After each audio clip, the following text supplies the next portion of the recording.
हमारे जो बड़े बड़े नेता हैं जब विदेश की धरती पर जाते हैं तो कहते हैं कि मैं बुद्ध की धरती से आया हूं और यहां बुद्ध के इतिहास को मिटाने पर लगे। तो नई लोकसभा का भवन बना है उसमें हमारे चिन्ह को, सम्राट अशोक वाले चिन्ह को हटा करके सिंगोल लगा दिया गया। जो कांवड़ लेने जा रहे हैं उनको फूल बरसाए जा रहे हैं कि हम कांवड़ लेने में लगे रहे, हमारे बच्चे कांवड़ लेने में लगे रहे, पढ़ाई की ओर ध्यान न दें। हिंदू खतरे में है। भाई कैसे खतरे में हिंदू, मुझे बताइए। भाई राष्ट्रपति तुम्हारा हिंदू है, प्रधानमंत्री तुम्हारा हिंदू है, राज्यपाल तुम्हारे हिंदू, तो हिंदू खतरे में कैसे है? वो हिंदू खतरे में नहीं है, बल्कि अब ये खुद खतरे में आने लगे हैं क्योंकि जो नया समाज है वो अब इनसे पूछने लगा है। तो हिंदू को खतरा नहीं है, खतरा इन्हें है।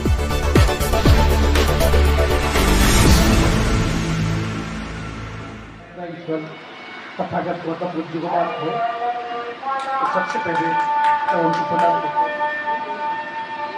उसके बाद माता सावित्रीबाई फुले और महात्मा ज्योतिबा फुले और यदि अम्बेडकर जी थे तो हम भगवान मानते हैं। जो मेन भगवान जिसको आप धर्म माना जाता है उसको उन्होंने कुछ नहीं दिया। अगर दिया है तो उन्हें तीनों चारों आदमियों ने दिया है। तो मैं इनको सर्वप्रथम भगवान मानता हूँ और सर्वप्रथम मैं इन्हीं को घर में पूजा करता हूँ और मेरी पत्नी भी इन्हीं की पूजा करती है। माता सावित्रीबाई फुले का जन्मदिन मनाया गया है, इससे पहले कहीं मनाया जाता था क्या? बताइए मुझे आप। मेरे उत्तर प्रदेश में भी मेरे ख्याल से कम भी हजारों न्यूज मेरे पास आई कि वहां पर जो माता सावित्रीबाई फुले का जन्मदिन मनाया। तो बदलाव तो आएगा, परंतु उस बदलाव में हमें सहायक बनना है। यदि हम उस बदलाव में सहायक नहीं बने तो संभवतः जिस तरह से हमारे इतिहास को मिटाया गया है वो इतिहास दोबारा लौट कर नहीं आया। हमारे देश का तो भाग्य देखिए, हमारे जो बड़े बड़े नेता हैं जब विदेश की धरती पर जाते हैं तो कहते हैं कि मैं बुद्ध की धरती से आया हूं और यहां बुद्ध के इतिहास को मिटाने पर लगे हैं। और आप देखेंगे आप जागे नहीं तो संभवतः ये मनोवाद की ओर चल पड़े हैं, क्योंकि जो नई लोकसभा का भवन बना है उसमें हमारे चिन्ह को, सम्राट अशोक वाले चिन्ह को हटा करके सिंगोल लगा दिया गया। और सिंगोल जो है वो मनोवाद का ही चिन्ह है। तो यदि आप लोग जागे नहीं तो समझ लीजिएगा क्या स्थिति ये करेंगे। 3 या 4% लोगों ने हमें ऐसा घुमा रखा है कि हमारे दिमाग ही उन्होंने कब्जे में ले रखे हैं अपने। हमारे अधिकतर, मैं समझता हूं 1% के दिमाग स्वतंत्र नहीं है, अपने आप सोचते नहीं है। आप मुझे बताइए जरा, पढ़ाई के लिए तो स्कूल बंद किए जा रहे हैं और अभी कुंभ चल रहा, 20,000 करोड़ रुपया कुंभ के लिए दिया गया। जो कांवड़ लेने जा रहे हैं उनको फूल बरसाए जा रहे हैं कि हम कांवड़ लेने में लगे रहे, हमारे बच्चे कांवड़ लेने में लगे रहे, पढ़ाई की ओर ध्यान न दें। और मेन यानी ये वर्तमान सरकार तो ऐसे मेन मुद्दे से हटा देती। अभी एक बड़ा मेन मुद्दा था हमारे उत्तर प्रदेश में, संभल खड़ा कर दिया। वहां संभल खड़ा कर दिया, उसमें मस्जिदों में वो ढूंढवाने शुरू कर दिए उन्होंने, जो है पिंड जो है। परंतु आप ये नहीं देखा यार, यदि तुम्हें ईमानदार हो तो सारे मंदिरों को बुला लो, सब में बहुत दिख लगे, जितने 4 धाम बने हुए वो सब बहुत है। क्योंकि मैं 2 धामों में मैं गया हूं खासकर इसीलिए कि क्या वो असलियत है या गलत है। उनके कान ढक रखे, हमारे महात्मा बुद्ध जी के जो कान है वो लंबे हैं, तो यहां तक उनको ढक दिया गया जिससे लोग पहचाना ले और फोटो लेना बच सके। मैंने खासकर मैं उस फोटो को लेना चाहता था, फोटो तो मुझे नहीं लेने दिया, परंतु मैं किसी तरह से वो कपड़ा हटाकर देख जरूर आया।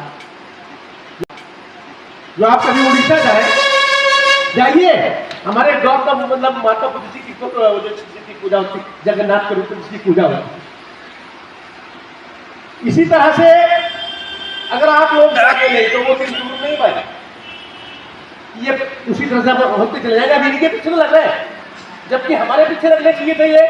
भाई एक समय वो था कि हमारे में पूर्व बैठे राजा महाराजा थे और ये सब वहां काम करते थे। आज काम करने वाले कहां से कहां पहुंच गए और जो राज करने वाले थे वो एकदम कहां से कहां पहुंच गए। इस बात को घर में सोचिए, विचार करिए।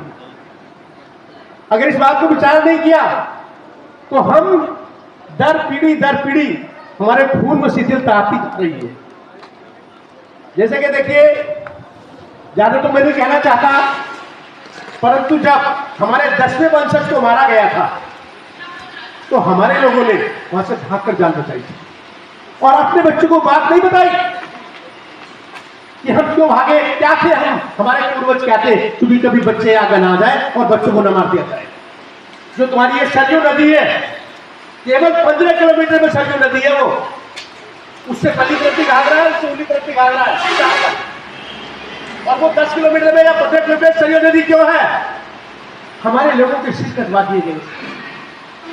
जिस टाइम हमारे 10वें वंशज को मारा था तो ये ऐलान कर दिया गया था कि जो एक सिर काट कर दिलाएगा उसको हम जो है 100 दिनार देंगे। तो पैसे की तो कमी थी नहीं, सोने की चिड़िया था वास्तव में, परंतु वो सोने की चिड़िया को सबको ये नकार गए। और उसका देखिए, जहां से सूरज निकलता जहां तक छिपता उस समय हम लोगों का राज रहा। और ये ब्राह्मणी व्यवस्था ने आने के बाद इस राज को घटते कहां निकाल आ दिया, और आज कहते हैं कि हिंदू खतरे में है। भाई कैसे खतरे में हिंदू, मुझे बताइए। अरे भाई, राष्ट्रपति तुम्हारा हिंदू है, प्रधानमंत्री तुम्हारा हिंदू है, राज्यपाल तुम्हारे हिंदू, तो हिंदू खतरे में कैसे है? वो हिंदू खतरे में नहीं है, बल्कि अब ये खुद खतरे में आने लगे हैं, क्योंकि जो नया समाज है वो अब इनसे पूछने लगा है। तो हिंदू को खतरा नहीं है, खतरा इन्हें है, और उस खतरे को अभी भी हमारे लोग नहीं भाप रहे। हिंदू मुस्लिम लड़ाते हैं, कहीं ना कहीं कोई ना कोई अगर आशा खड़ा कर देंगे जो हम मेन चीज को भूल जाएंगे। ना तो हम रोजगारी की बात करेंगे, ना हम महंगाई की बात करेंगे। देखिए, रोजगार की स्थिति देख लीजिए, जो बिहार की स्थिति है वो मेरे उत्तर प्रदेश की स्थिति में हुई। यानी 70,000 शिक्षकों की भर्ती हुई थी अब से 4 साल पहले, तो उसमें से लगभग 19,000 ओबीसी वर्ग के लोग रखे जाने चाहिए थे, वो नहीं रखे गए। उनकी जगह सामान्य लोग भर दिए। उन्होंने हड़ताल की, वो हाई कोर्ट गए, सुप्रीम कोर्ट गए, सबने मान लिया हाँ गलती हुई है। अरे अगर गलती हुई है तो भाई उन्हें क्यों नहीं रख देते? अगर उन्हें पहले वालों को नहीं हटाना चाहते, जगह क्रिएट करके उनको रख दो। आज तक नहीं रखा गया, उनके साथ धोखा हुआ। पिछले इलेक्शन से पहले उन्हें अपॉइंटमेंट लेटर दे दिए गए और कह दिया गया जो शिक्षा अधिकारी थे अभी ज्वाइन मत कराना, अपॉइंटमेंट लेटर दे दिए गए, ज्वाइन मत कराना। बाद में उनको गोपनीय आदेश हुआ कि वो साल के जब इलेक्शन हो गया, रिजल्ट नहीं आया था तब तक, कि वो सारे के सारे आदेश वापस ले लो किसी भी ढंग से, और यदि किसी शिक्षा अधिकारी ने वो आदेश वापस ले लिया तो वो अपनी नौकरी की खैर ना समझे। तो सबको बुलाकर मीटिंग ली गई और वो आदेश वापस ले लिए गए। आज भी वो लोग लखनऊ में आज भी धरने बैठे, कई बार डंडा चल गया, कई बार उन पर लाठी चल गई। तो ये सरकार, तो देखिए, महंगाई पर आप बात कर लो तो लाठी भिड़वाती है, और रोजगार पर बात कर लो तो लाठी भिड़वाती है। हाँ, यदि धर्म की बात कर लो तो तुम्हें खुली छूट देती है, तुम्हारे ऊपर फूलों की वर्षा होती है। तो क्या समझ रहे हैं आप लोग? देखिए, मैं तो यही कहना चाहूंगा कि टाइम बहुत ही ज्यादा हो गया है, बात तो बहुत सारी थी बताने की। तो यदि भाई साहब तो अभी तुम्हारे कुंभ पे ले लीजिए, यो कुंभ जो है गौतम बुद्ध जी, महात्मा बुद्ध जी संगत बुलाते थे, उसका परिरूप है। और मुझे आप बता दीजिए, क्या समुद्र को मथा जा सकता है? एक तालाब को मत्था दिखा दिए, समुद्र तो बहुत बड़ी चीज है। अरे भाई, उस टाइम तुमने समुद्र मथा था, एक तालाब को मत्था दिखा दीजिए। तो ये सब काल्पनिक चीजें हैं, इन्हें जरा सोचिए। और बड़े उससे लोग जा रहे हैं, मेरे ख्याल से इतनी भीड़ हट जाता है, और उसमें 90% हमारे लोग अपन लेवल ना है, अपन लेवल तो घरों में सोरिया जा रहे हैं अपने जो। तो भाई दोस्तों, भाइयों, इस पर सब ध्यान दीजिए, अपने बच्चों को शुरू से समझाइए।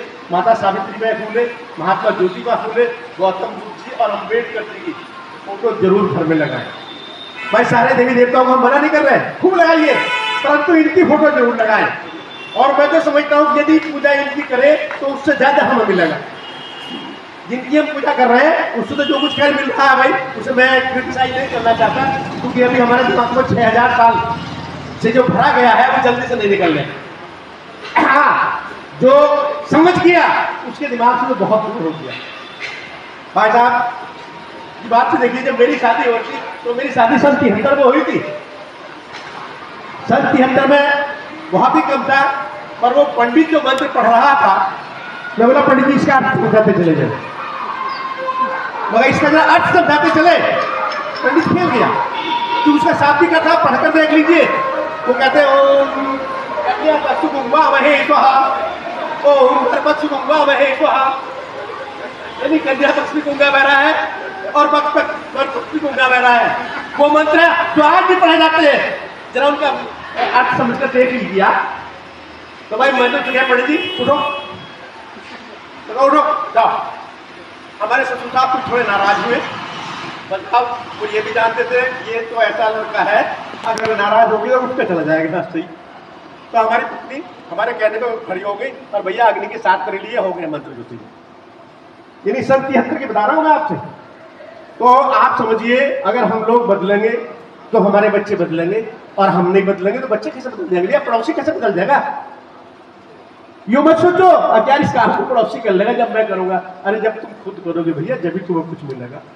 और बस चूंकि टाइम भी बहुत हो गया है और अभी कुछ और कार्यक्रम भी करना है, तो मैं माफी चाहते हैं सबसे। बात तो ऐसी थी कि मुझे कम से कम 1 घंटा मुझे चाहिए था, परंतु आदमी कह रहे गए हैं। तो मैं अपनी बात को समाप्त करते हुए और सबको जो धन्यवाद देता हूँ, और खासकर आयोजकों को धन्यवाद देता हूँ उन्होंने जो इस काम को किया और इस आगे बढ़ाया, और हम लोग हर तरह से आप लोगों के साथ रहेंगे।